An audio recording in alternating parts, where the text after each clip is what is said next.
Welcome to this new how-to. In this how-to, we're going to look at how you can monitor the performance of Flight Simulator, especially when playing Flight Simulator, right? I would say in different scenarios. Because what you will see in Flight Simulator is that it depends on so many factors. For example, the traffic which is there, also sometimes the cloud or even the rain will impact Flight Simulator performance. So that's also the challenging part, I think, because there are some, say, predefined templates which you can use, right? Which are in Flight Simulator itself, which allow you to set up your computer or at least the graphic settings as, say, best as possible. So let me start with that one, right? So if you go to the general options, there you will find the graphics. And inside the graphics section, you can define which graphic settings are being used. So in my case, I'm using the full screen mode. I'm using the full screen resolution, which is 3030 by 4040. However, what you see is that I decrease the render scaling. And the render scaling is, okay, what's the, let's say, what's the resolution in which it renders? So it could be that you're having a larger full screen resolution, but a lower render scaling, because the render scaling, if you put it to 100%, right, which I can also do by easily, I would say, moving this one to the left, you can see now it matches 100%. That will have an impact on, I would say, how the system is being used and how the resources are being used, especially the GPU, because it needs to render more because it's larger, right? So there are more pixels, so it needs to render a little bit more compared to the 75% in my case. In addition to that, there's several other settings, but I will not go to them. There are, I would say, enough videos which are discussing all those items. But I'm just want to call out which ones which work perfectly for my scenario. So the first one is, or how I did start was changing this one to ultra and then simply, I would say, going back, right? So adjusting it, and that's why you see custom, which means that I'm using a template, and then by adjusting several, I would say, factors over here, it changes to custom manually. So what I did is the terrain level of detail as well as the objects level of detail, if you decrease it to 100, which is, I'd say, different compared to the ultra settings, it will, I'd say, likely reduce the load on your system. Uh, you might need to play around a little bit more with it yourself, because this is, in my case, it worked for me, but in your scenario, it could work differently. As you can see, all the other settings are exactly the same as being set up by the Ultra template. There are still some settings which are set to medium or even high, I think. There was one high over here, water waves. But I would say that's really what you want, right? If you want to have ultra water waves, then you can still do that, but it will have an impact on the resolution, or at least on the resources being used. Now, in addition to that, there's the traffic. And this is where something, what's a really important kicks in. Because if you're using a tool like LVLTL, right, which is a tool which generates the, let's say, aircrafts based on real world aircrafts, it's recommended to switch off these options like the aircraft traffic type switches to off, as well as the ground aircraft density switch to off. Because if you're leaving this one on and then also switch on LVLTL, you're actually, say, generating twice the traffic, which will have a huge impact on your, say, performance in Flight Simulator itself. So based on that, I switched them off, right? You can still leave the aircraft vehicles and the worker density, you can still leave them on, as well as the, I would say, other ones like the land and sea traffic, you can still leave it on. But the other ones, I switched them off. Also, the AI and multiplayer traffic details, those are still switched on because they won't impact it too much. So that's cool.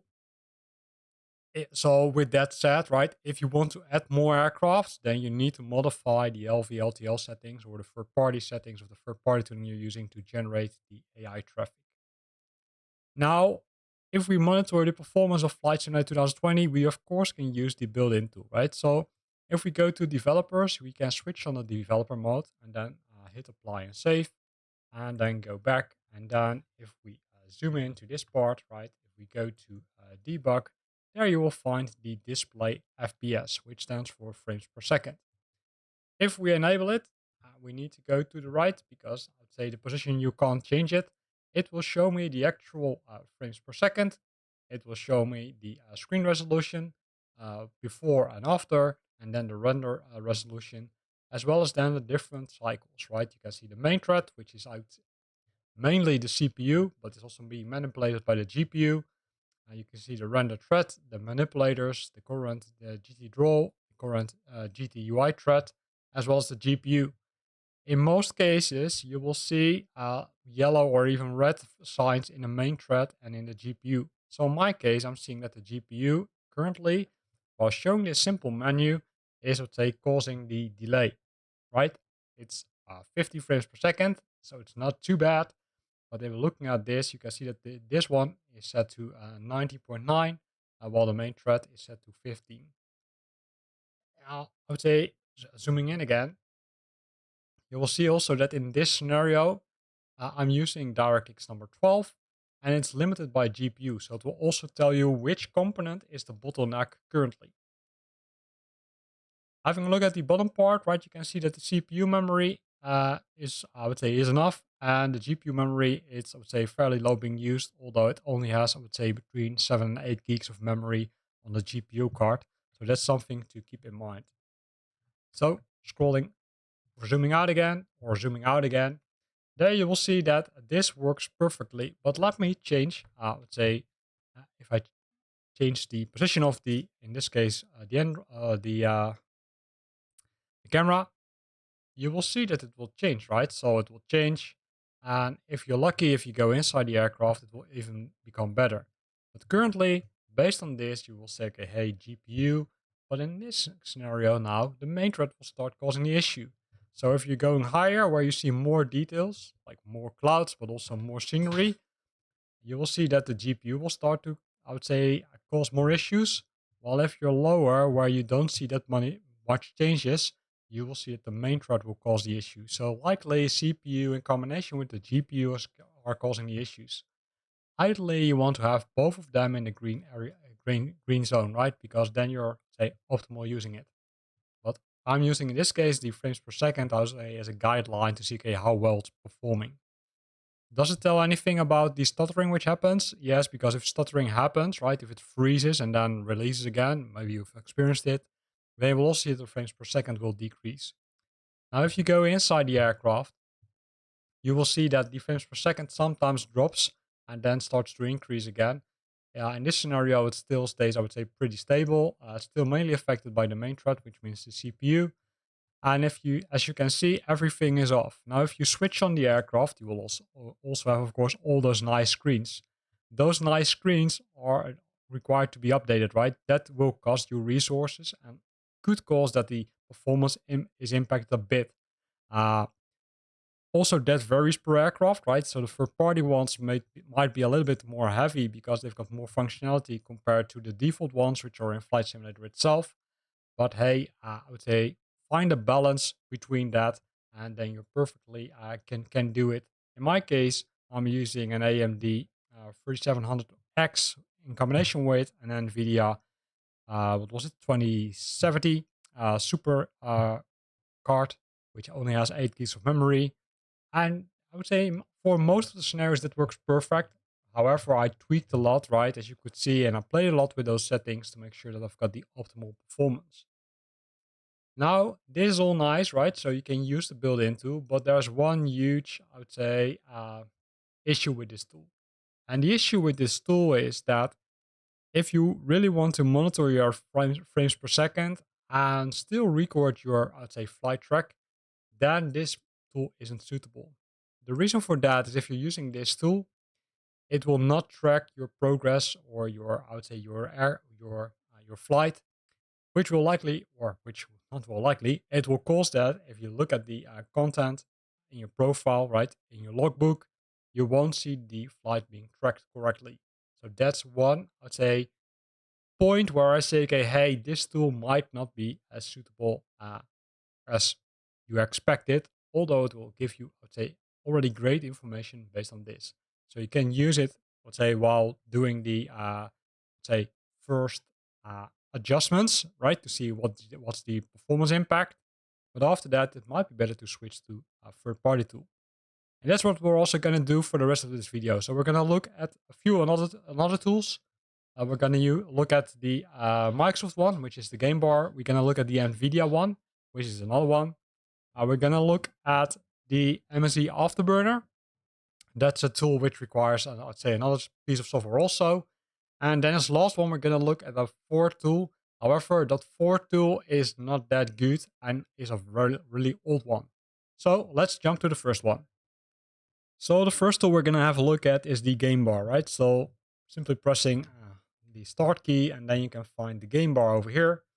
And then you can activate it. It will likely tell you something new if you didn't use it too much. So you can click that one away. And also you can remove the Xbox social part, right? If you don't want to use it, then you can simply remove it by clicking it away like this, or by deselecting it like this, but on this button. The other thing which you can do is you can enable the options to monitor the performance as well as the resources. So if you enable the performance, then you will get this view. So let's zoom into that one. So what does it tell you? Well, it might be a little bit hard to see because there's an overlay on it. So let me do it differently. Let me say not zoom in. So it will tell you the CPU usage, it will tell you the GPU usage, the video memory being used, as well as the RAM, which is the memory, as well as the frames per second. Now, if you want to, let's say, have a look at the, let's say, kind of history, then you can use this nice chart. However, you can also minimize it, right? So it doesn't consume too much on the screen if you don't want it. But if you want it, then you can enable it. And if you want to leave it on top, then you need to pin it. Because else, if I would select something else, it would disappear. But by pinning it and then selecting Flight Simulator itself, then you will still see the graphical usage, and you can still see that you can still modify this part. So that's cool. The part which has changed, of course, is the settings menu, which you can't change. You can only change that outside of the tool itself. So with that, right, if we're playing around, you will see that if we're focusing on the frames per second, you can see that, so I would say roughly around 40. And then if we're, I would say, increasing the altitude again, so let me do that. So let's go outside and let's increase. Then you will see that things are starting to change, right? So it even goes up to higher values in this scenario, which is really cool. So that's what we can see. And based on that, you can also see that in the, let's say on the bottom, there's even now an aircraft now bypassing. And even though that aircraft is bypassing, you can still see that we're, I would say, mapping almost to 47 frames per second, which is, I would say, which is good, right? So it's not too bad. You can also see the jumps, right? Based on this, let's say, nice view. So that's really cool. And another aircraft takes a while off. So that's also pretty nice to see. And if we're moving our screen, right, to the other side, you can still see that it stays pretty stable. So reducing the view or will cause some other things, right? So if we're again going down again, then you can still monitor the performance impact, and you can see that the frames per second is dropping a little bit more. You can see that a lot of aircrafts are taking off, so it's a pretty busy airport. And if we're moving even further down, you will see that it's kind of, let's say, drops even further, right? Which you wouldn't expect because there are more changes on that. But hey, it needs to display more details. So roughly 40.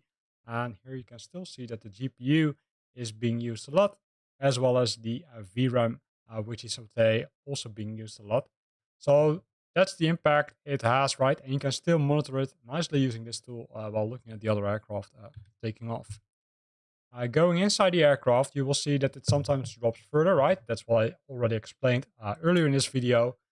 And I would say if we switch on these displays, that will likely drop even further to lower values. Also, for example, if you compare the Cessna 172 with a G1000 vs a normal one, they will also see, I would say, performance impact. So this is the first tool. Keep in mind that all these tools have an impact on the performance, right? Because they are requiring system resources. So you might want to disable them, or might not. I would say might not want to use them because they simply put some additional load on your system. So this was the first tool. So let's close this one and then go to the next one. To do that, we first need to remove this nice pin. But before doing that, let me show you the settings because it's something I didn't do yet. So what you can do is you can change the graph position, right? That's, I would say, this part. You can change it either to the right, to the left, or to the bottom, as well as you can define the, I would say, the um, transparency. So the transparency, if you switch it off, then you can't make any adjustments. But if you switch it on, then you can simply may say, okay, hey, I want to create, make it more transparent, and you can see the difference over here. Other things which you can do is you can change the coloring, right, depending on which color you prefer, as well as switch on and off the metrics which are being displayed. So, for example, if you don't want to see the frames per second, you can simply disconnect it or disable it, and then you won't see it. Well, we're losing the connection to the internet according to a flight simulator, but that's something which they're investigating as we speak. So all cool. Other any other things? Well, if you look at the resources, right, which I also discussed, because I was thinking, okay, hey, let me show it. Then you can see the impact. But to be honest, does it really add value? I don't think so. The only thing which you can see is, okay, which resource is impacting, say, the performance the most. So let me disable everything again, and then close the game bar. So if you want to quickly enable the game bar, by the way, you can also do it with the Windows and with the G from Golf. Then you simply get this menu and can simply enable it and disable it. So that's nice. So the next tool I want to show you is the Nvidia tool, which you can find in the Nvidia Geforce experience. Of course, this requires you to have an Nvidia card, so be aware of that. So what you need to do is, first of all, you can check the in-game overlay, right? So the in-game overlay shows you, okay, hey, does your system meet the requirements for the in-game overlay? If that's the case, you can switch it on. By default, it's on, but based on performance, say troubleshooting, I switched it off. But for now, I'm going to switch it on, and I will switch it off later on, because this one will have an impact on the performance. So be aware of that. So if you want to have a look at the settings, you can simply press this nice settings button, which will bring you to this window.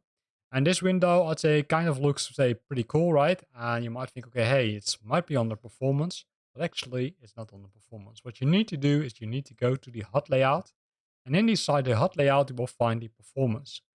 And the performance will allow you to, I'd say, adjust the position, right? You want to see it on the left top or in the bottom right, and then also which information is being displayed. So for example, if I only want to see the latency, I can enable this option. If I want to see the latency and the frames per second, I can use this option. Be aware that in some scenarios it doesn't display the FPS correctly, so I'll be aware of that. Then you've got basic, which shows some basic information, as you can currently see here, as well as advanced. So let me start with the first one, right? Let me switch done, and then go over to the flight simulator. Right, so that's where you see the overlay, right? So in this case, it will show you the average PC latency as well as the FPS. In my case, it doesn't display it. Still figuring out why it doesn't display it. Restarting Flight Simulator didn't help. Restarting the machine didn't help. So not sure what it is. So you can easily hide the overlay, right, by pressing the Alt and the R from Romeo, which will still allow you to kind of, would say, hide the FPS if you don't want to see it anymore. Going back to, I would say, the NVIDIA Experience Center, right? Let me go in there again. I can change the options, right? I could also, of course, use the shortcut Alt and Z, right? Which brings up this piece. And then I'm going to show you the next one. Performance, FPS, back, done. Then go back to Flight Simulator. And then Alt Romeo. Alt Romeo doesn't work. Why not? Am I that unlucky? That doesn't show it again. Could be due to the fact that it doesn't show the FPS. So let me show you then the basic one. So can I press back and then done. And now if we would switch back to a flight simulator, we can see the GPU being used. We can still see the FPS and a 99% FPS. But in this case, not being displayed, the average PC latency, CPU, and the GPU. So you now already have, let's say, kind of the similar settings which you had already in the game bar from Microsoft, as well as in the, let's say, built-in developer tool from Flight Simulator itself. Now, if you want to go a step ahead, right, let's do that. Um, then you can see some additional settings. So if we go to the settings over here, then go to the HUD layout, performance, change it to advanced, back, done. And then we can even see some more funny stuff like, hey, what's the memory clock speed? What's the GPU clock speed? What's the GPU temperature? What's the fan speed? What's the GPU power and voltage? All those informations are being displayed, and you can simply hide or show them using the Alt key and then the R from Romeo, which will show you the difference, right? So if we now go outside the aircraft and do the same, you will of course see that it will have an impact on the, I would say, resource usage. But hey, that's kind of expected, right? Which is what we already saw. You can see that the GPU utilization still stays pretty high, right? So 89, 99%. But that's good, right? The more we use it, the better it is. Um, if we move over, right, we can see more things. And this is simply, I would say, tool which provides you a little bit more information, but mainly the, I'd say, GPU power, memory clock, and the fan speed. Those are the things which you will see in this nice tool, which you can easily use if you've got an Nvidia card. Now you've probably already seen the performance part over here, and this is not really an overlay, but this shows you exactly the same information. However, not the overlay information as you just saw, right? You can see also the rest of the information. The only additional thing here is the render present latency. And also you've got the option to tune it. However, I'm not using the tune functionalities of NVIDIA. I'm not using tuning at all for the both the GPU and the GPU. So let's switch this one off, right? Let's remove the performance overlay and don't forget to disable it. So go back inside the NVIDIA experience, then switch it off because all the tools which I'm showing will have an impact on the performance. Now the last one, that's the MSI Afterburner, right? So MSI Afterburner, although you would expect that it would be only, I would say, working on MSI hardware, no, it doesn't work on MSI hardware only. It also works perfectly for other hardware, even if you've got a different brands. So once started, right? So let me see where it is. Here it is. That will show me the other tool. So this tool is actually used for, let's say, kind of tuning your hardware, right? So kind of overclocking your hardware. So you will see a lot of information about the GPU, the memory, the voltage, as well as the temperature, right? So that's where is it? That's cool. Um, and in addition to that, what you will see is the fan speed, which you can kind of control, and also the video card being used. But for this purpose, we need to go to this nice button, which shows us the settings. So by default, it will not start automatically. So if you want to use these kind of tools, it's kind of recommended to start them automatically using Windows if you want to do, I would say, continuous monitoring, because else you will likely forget it. And the thing about MSI Afterburner is that it needs to hook into Flight Simulator when it starts. So if you want to use this tool, you need to use it in combination with another tool, which I'm going to show you in a few minutes. Both together need to connect to Flight Simulator before Flight Simulator has started. So in this case, it's the RTX 2070 Super. And if I go to the monitor tab, I can define the hardware polling, right, which is in this case the milliseconds, how much it pulls the hardware for information. And then you can see several items being checked, right? The GPU temperature, the GPU usage. And behind that, you see in OSD, which is the on-screen display.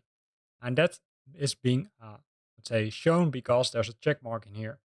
And using this option or using this check mark per item, you can define what's being displayed in Flight Simulator itself. So based on that, right, if I would now go back to Flight Simulator, hopefully it will show it. That's always the question. So let me go to this one. Let me press OK.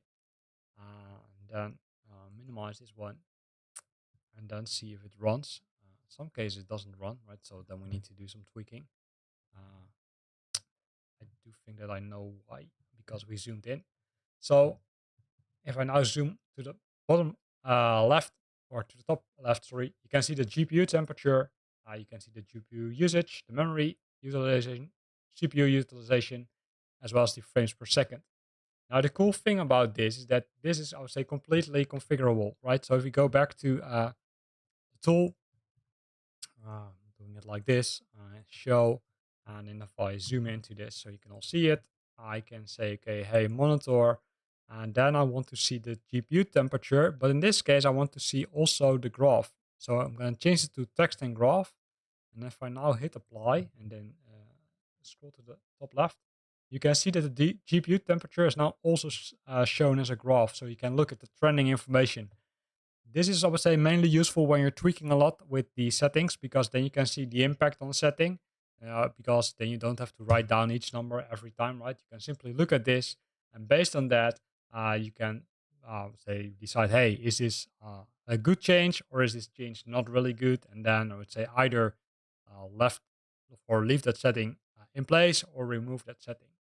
And it can easily be controlled by, I would say, adjusting this option, right? So I prefer to only see the text. I don't care about those graphs. So I will leave it like that. One other thing which is important, that if you made modifications, don't click the cross because it will close the software, but minimize it because that's really important. Now, what I mentioned is this hardware requires, or the software requires some other tool, and that's the Riva Tuner Statistics Server.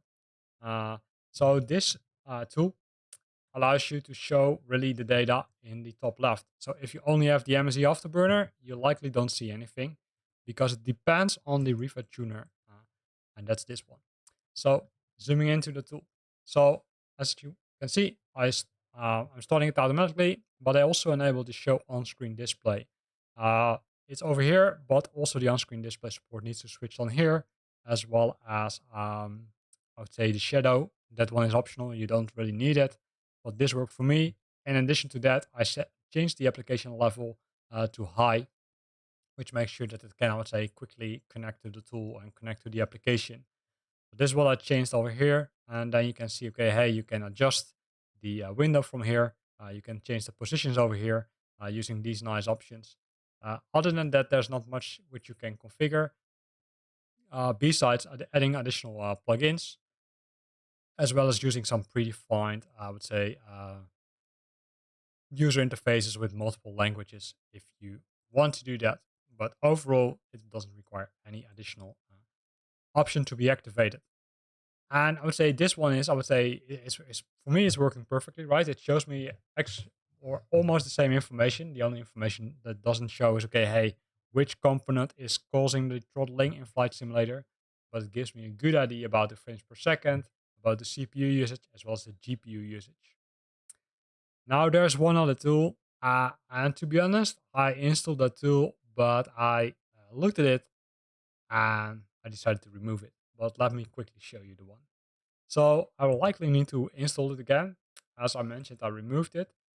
So this tool is called FRAPS. It's a very between bracket old tool, as you can see on the date. It's really easy to install. Once you've installed it, you will find it in your start menu. And there are a few things which you need to be aware of this tool. Of course, you can always start it. And the only thing you can do is, I would say, changing the position of the frames per second. And the frames per second is the only item which it can show. The other downside of this tool is if you are playing Flight Simulator with DirectX 12 enabled, then it won't work because there's a dependency on DirectX number 11. So is it a good tool? Well, if you only want to see the frames per second, and if you play Flight Simulator using DirectX number 11, then it's good. But else you would need to select one of those other tools. Someone also can unload it because I don't want to use it anymore. It caused all kind of, I would say, things like not working correctly. So with this, I would say we're almost at the end of this video, right? So in this video, we looked at, say, one built-in tool. We looked at the game bar. We looked at the Nvidia experience tool. We looked at MSI Afterburner in combination with the Riva Tuner tool, the Riva Tuner server. And we looked shortly at the FRAPS, but the FRAPS only shows you the frames per second using a small number in the top left, or depending on the scenario, or depending on the, I would say, allocation you choose, of course. So using these tools, you can monitor the performance of Flight Simulator if you're tweaking the system by making the adjustments inside the configuration, which I would definitely recommend you to do, unless you've got a very, you say, very expensive machine which can handle all the load which you put on it. But likely that's not the case for everybody. For the software, right? So where you can get the MSI Afterburner, where you can get the other tools, the FRAPS tool, have a look at the description of this video. That's where I put the download links. So if you're interested in testing them, you can still test them. Here ends this video. I hope you liked it. If you liked it, then consider to use the like button. If you've got suggestions like how to, I would say, improve your Flight Simulator performance or which tools you're using to monitor the performance, then leave a comment in the comment box. And if you want to stay up to date about new videos I'm posting, then make sure that you're subscribing to my channel. Thanks for watching and see you next time.